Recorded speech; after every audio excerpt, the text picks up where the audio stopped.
Las oficinas del Fondo Monetario Internacional, todo un piso en el Autónomo Banco Central del Ecuador, no pagan ni arriendo. Yo como ministro de Economía en el 2005 solicité una oficina para una dependencia del ministerio porque ya no teníamos espacio y me quisieron cobrar arriendo. Pero todo un piso al Fondo Monetario Internacional absolutamente gratuito, en el Banco Central Autónomo. Autónomo de sus pueblos y bien dependiente de esa burocracia internacional. El comando, tú decías, de militar, nosotros teníamos la base militar de Manta, acuérdate. Y el jefe de inteligencia del ejército, 10 años, durante incluso el bombardeo de Angostura, funcionario de la CIA, ¿no? Espía infiltrado de la CIA, pero esos eran nuestros pueblos. Cuidado, no es que hemos remediado aquello, esos problemas siguen latentes, pero obviamente hemos avanzado y mucho. Un abrazo para ti, Dilma, para tu gobierno, para el pueblo de Brasil, muchas gracias por recibirnos. Nuestra solidaridad y cariño y recuerdo para ese gran, no brasileño, latinoamericano que fue Oscar Niemeyer, orgullo de toda nuestra región, para el quien pide un inmenso aplauso. Yo quisiera morir como Oscar, más joven que nunca, todavía proponiendo proyectos, ideas, visiones.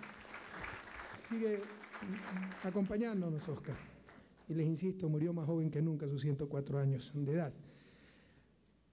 Un abrazo a todos los colegas presidentes, vicepresidentes, cancilleres, funcionarios presentes en esta cita en la cual nos llena de alegría participar. Gracias por esta reunión, por esta invitación, gracias por la invitación formal para ingresar a Mercosur. Felicitaciones a Mercosur por el ingreso de nuestra querida Venezuela, que como decía mi tocayo Rafael, le da el toque caribeño ahora a Mercosur, por la decisión de Bolivia de integrarse a este importante bloque, por el interés de Surinam y Guyana de entrar como estados asociados. Ecuador también ve su ingreso pleno al bloque Mercosur como una inmensa oportunidad, y creo que también somos una oportunidad para Mercosur al incorporar un miembro con costas en el Pacífico, donde incluso tenemos proyectos de comunicación multimodales que pueden reemplazar al Canal de Panamá, como el eje multimodal Manta-Manaos. En cuanto a la visión política de los miembros de Mercosur, coincidimos en su inmensa mayoría con, a su vez, la inmensa mayoría de los miembros de este bloque. No nos gusta mercantilizar las relaciones bilaterales ni multilaterales, pero es obvio que coincidimos en visiones comerciales. Ya Cristina comentaba que Brasil no ha firmado un solo TBI. Algunos países nos hicieron creer, o más exactamente, las élites que responden a intereses extranjeros y no nacionales, se quisieron convencer que la firma de TBI era poco menos o firmar o morir. Brasil nos demuestra que todo era falso, no ha firmado ningún TBI. Nos gusta esa visión del Mercosur, no de rechazar el comercio, sino el bobo aperturismo.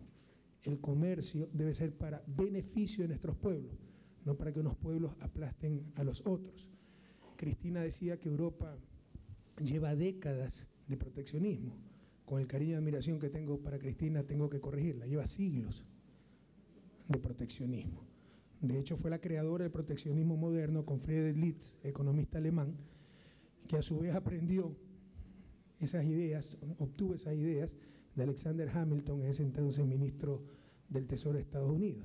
Realmente, pues, fue el iniciador del proteccionismo moderno Hamilton. List lo que hizo es aplicar con mayor claridad esas ideas. Y así se desarrollaron esos países, protegiendo adecuadamente su industria, su empleo, su capacidad de valor agregado, desarrollando capacidades propias. Ahora que son los campeones mundiales de competitividad, predican lo que nunca practicaron, el libre comercio. Y por supuesto, si nosotros estuviéramos en esa posición de ser los más competitivos del mundo en la frontera tecnológica y tuviéramos una visión absolutamente egoísta, creyendo que el mundo comienza y termina en nosotros mismos, probablemente haríamos lo mismo. Pero aquí, si quieren una experiencia o una lección a aprender, hagamos, como dice algún autor, lo que hicieron esos países cuando tenían nuestro nivel de desarrollo relativo y no ahora que son los campeones mundiales de competitividad. pido disculpas anticipadas y un cariñoso saludo también a los señores intérpretes. No saben cómo los admiro, aunque a mí me llaman el torturador de los intérpretes, porque como vengo de una ciudad costeña, Guayaquil, hablo muy rápido. Así que si me extralimitan a velocidad, me hacen una seña, si es posible no tan grosera, para bajar un poco la velocidad. ¿Ok? Bueno, la visión política, coincidimos en su gran mayoría, con la inmensa mayoría de los miembros de Mercosur, esa visión comercial. Aunque no crean, queridos presidentes, muchas veces nuestros mandos medios todavía tienen agendas propias. Probablemente tú no conozcas, Dilma, que Ecuador, principal productor de banano del mundo, exporta banano a Rusia, a la Unión Europea, a Estados Unidos, y no podemos exportar un banano a Brasil por barreras arancelarias, fitosanitarias. Entonces estas cosas hay que conversarlas, ¿no? Porque contradicen esa voluntad expresada por nuestros pueblos y por sus representantes, que somos nosotros, para una verdadera integración que va mucho más allá de lo comercial, pero que también obviamente incluye lo comercial. Son todas estas cosas que tenemos que analizar con detenimiento, y por eso Ecuador, pese a ese cariño, a ese interés y a esa voluntad política, es muy acertado lo que dijo Cristina, aquí se ha querido tecnificar, hacer una ciencia neutra a la economía. Eso no existe. La economía es básicamente ciencia política.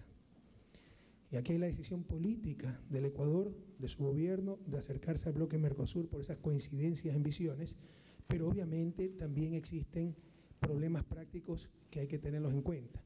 Sobre todo, y esto es fundamental, y por eso necesitamos seguir realizando ciertos estudios, necesitamos seguir conversando, necesitamos seguir obteniendo respuestas de Mercosur y no podemos tomar una decisión, como sería nuestro deseo ya en este instante de integrarnos al bloque, por una característica fundamental. Ecuador es un país sin moneda nacional. Cuando ustedes renuncian a la moneda nacional, peor aún de forma tan ingenua como lo hizo Ecuador, yo diría irresponsable, fíjense los problemas que tiene Europa. Y Europa tiene moneda común, no es que tiene moneda extranjera. Algo tiene que decir España en el Banco Central Europeo. Pese pues a que todos sabemos quién domina en ese Banco Central. Imagínense qué tiene que decir Ecuador en la Federal Reserve de Estados Unidos, donde tal vez ni saben dónde queda Quito. Entonces, cuando un país no tiene moneda nacional, el único instrumento que queda para evitar potenciales crisis de balance de pagos del sector externo es la política comercial. Y dentro de esa política comercial, la política arancelaria. Entrar al Mercosur implica adoptar el arancel común externo. Se pierde grandemente esa política arancelaria. Hemos hecho estudios, significa subir aranceles en cerca de 4.000 partidas, disminuirlo en más de 2.000 partidas. Tenemos que ver todavía el efecto neto y saber los costos ya prácticos, económicos, de ingresar al bloque y conversarlos con Mercosur para ver cómo maximizamos las oportunidades y minimizamos los riesgos. Pero el mensaje aquí es, nos sobra voluntad, somos integracionistas, queremos mucho a los países que conforman el Mercosur, pero un país sin moneda nacional como el neoliberalismo y los gobiernos entreguistas dejaron al Ecuador, y ahí sí tal vez superamos a Bolivia, porque ustedes no llegaron a tanto. Nosotros recibimos el país con bases militares, con el Fondo Monetario del Banco Central y con moneda extranjera, el dólar. Un país que no tiene moneda nacional, pues tiene que reflexionar mucho al ingresar a estos acuerdos y conversar con ustedes frontal, abiertamente, sobre las oportunidades que existen y muchas, y sobre los riesgos. Queridas amigas y amigos, el mundo está viendo a nuestra América, ahora que el llamado primer mundo está en crisis. Y yo comparto totalmente lo que decía Pepe Mujica en Perú, tantas cumbres, era la cumbre de UNASUR, me parece, ¿no? Que es una crisis civilizatoria. El sistema, el modo de vida que conocemos no es sostenible. Si se quisiera generalizar el nivel de vida y la forma de vida de los neoyorquinos, necesitaríamos unos 5 planetas, y eso es totalmente imposible. Hay que buscar una nueva noción de desarrollo. Pero también, dentro de esa crisis, se encuentra la relación de poderes, quién manda en el mundo. Yo creo que eso está en la raíz de la crisis de Estados Unidos y Europa, y mientras no resuelvan ese problema, la crisis continuará. Y me refiero a que hay una supremacía absoluta del capital sobre los seres humanos, del mercado sobre las sociedades. Ustedes ya han escuchado esto. No podemos negar el mercado como un fenómeno objetivo económico, pero una cosa es sociedades gobernando los mercados y otra cosa mercados gobernando a sociedades. Y ahí está, en eso está la raíz del problema en Europa. Cuando existe una crisis, si una familia no puede pagar su hipoteca, esa familia tiene un problema. Pero si cientos de familias no pueden pagar esa hipoteca, es la sociedad la que tiene un problema, la economía, la familia, los bancos, el sector público.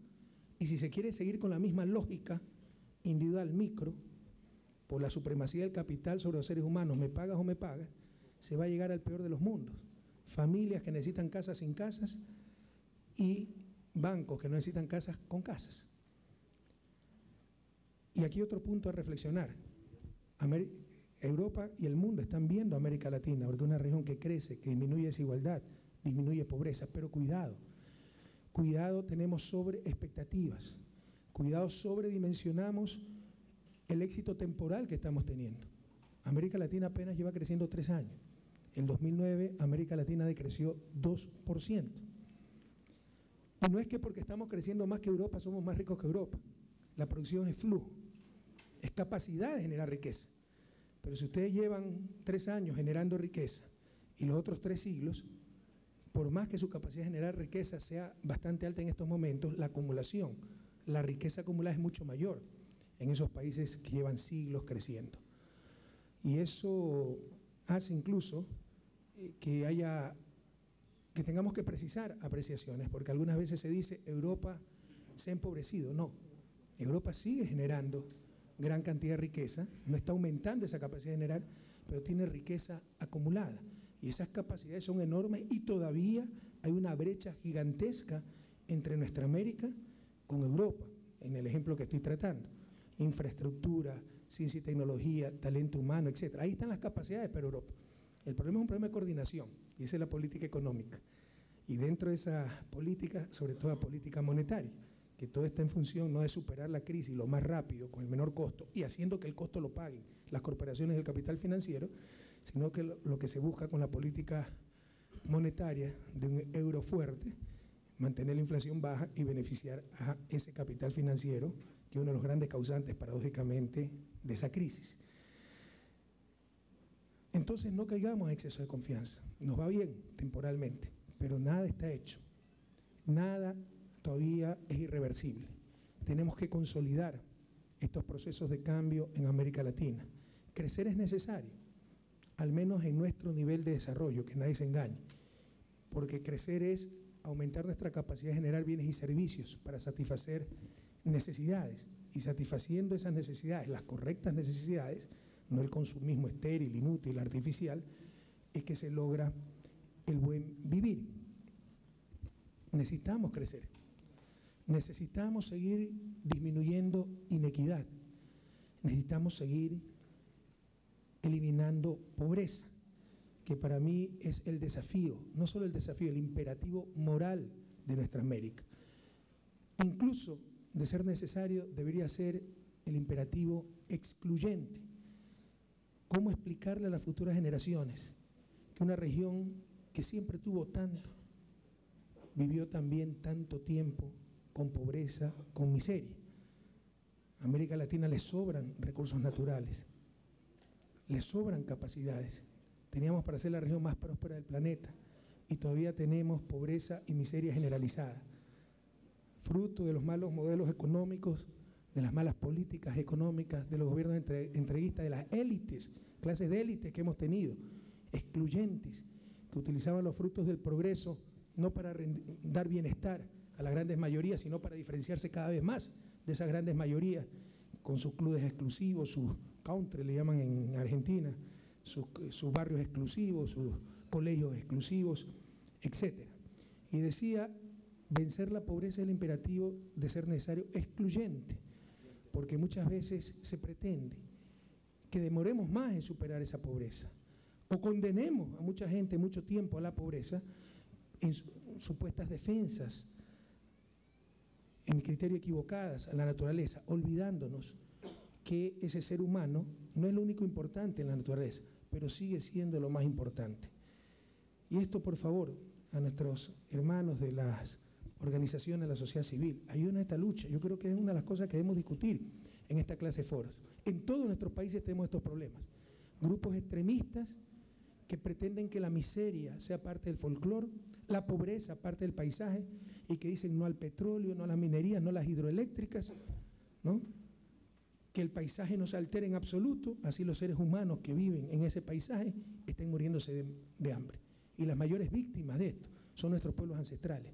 No nos engañemos, nuestros pueblos ancestrales no viven bien, no viven bien, pero hay muchos que consideran la miseria como parte de la cultura. Esa es la mayor forma de racismo. Quisiera que vivieran 2 semanas en las condiciones que viven nuestros pueblos ancestrales para ver si les dura el entusiasmo, ¿verdad? Por eso qué alegría, qué satisfacción escuchar a un líder histórico indígena como Evo Morales decir: tenemos que aprovechar nuestros recursos naturales con absoluta responsabilidad social, ambiental, pero aprovecharlo, es la oportunidad para salir más rápido de la pobreza, el imperativo moral de ser necesario excluyente que tienen nuestros países. Sin embargo, ni de lejos es excluyente, por el contrario, refuerza esa conservación, esa protección de la naturaleza, porque así como la opulencia destroza el planeta con el consumo de energía, los gases de efecto invernadero, etcétera, la pobreza, la miseria también la afecta, con la sobreexplotación de los suelos, la expansión de la frontera agrícola y pecuaria. Yo no le puedo decir a una familia que no tiene ingreso, que no tiene trabajo y que vive al lado de un bosque, no tale el bosque. Será insostenible. Necesitamos primero resolver su problema de pobreza. Entonces, lejos de que resolver la pobreza sea excluyente a la conservación, la refuerza esa conservación, la hace sostenible. Qué bueno que haya hermanas y hermanos de las organizaciones sociales en este evento. Para mí es un alivio y una muestra del cambio de época, porque hace apenas un año, en una reunión similar, cumbre de presidentes, pero otro nivel, iberoamericana, en Paraguay, teníamos aquí sentados no las organizaciones sociales, sino al Banco Mundial, al Fondo Monetario, a la OCDE, que además hablaron antes que los presidentes para darnos cátedra, ¿no?, de lo que hay que hacer, ¿no? Vinieron a observarnos los de la OCDE. Entonces, en esa ocasión, pues yo intervine y digo, bueno, esperamos la invitación para irlos a observarlos a ustedes a la Unión Europea. Qué bueno que estén nuestros compañeros de la sociedad civil. Y que sigamos dando pasos en ese sentido. Por ejemplo, ya liberarnos del yugo de esta burocracia internacional, que no nos equivoquemos, no defienda a nuestros pueblos, no defienda a nuestros estados, está defendiendo al gran capital. Ustedes sabrán que hace pocas semanas tuvimos un fallo escandaloso del CIADI por todos estos tratados de protección recíproca de inversiones, los TBIs, los tratados bilaterales de inversión, que dan más derecho al capital, y eso lo deben saber ustedes, que a los seres humanos. Si hay un atentado a los derechos humanos en uno de nuestros países con la normativa interamericana, primero hay que agotar las instancias jurídicas del respectivo país antes de poder acudir a instancias interamericanas. En el caso del capital no, con estos TBI, no tienen que ir a media corte, a ningún juez, directamente transnacionales llevan a estados soberanos a estos centros de arbitraje, donde siempre se falla en función del gran capital, no de nuestros estados. Un ejemplo, el caso Oxy, cuando se declaró la caducidad del contrato de esta petrolera norteamericana por abierto rompimiento a la ley. La caducidad, de acuerdo al contrato, no es materia de arbitraje. Sin embargo, el CIADI, el Centro de Arbitraje del Banco Mundial, aceptó, se declaró competente frente a la denuncia que hizo Occidental, porque consideró que si bien las dos partes habían acordado en el contrato que caducidad no era materia de arbitraje, ellos creen que afecta a las inversiones. Entonces, como son los guardianes de los intereses del capital, se declararon competentes. En el proceso se reconoce que la Oxy incumplió la ley ecuatoriana en forma abierta, cedió 40% de su concesión a una tercera empresa sin autorización del Estado. Esto no era inocuo, esto era robarle al Estado, porque ese traspaso de acciones exigía pagar una prima al Estado, nos estaba robando.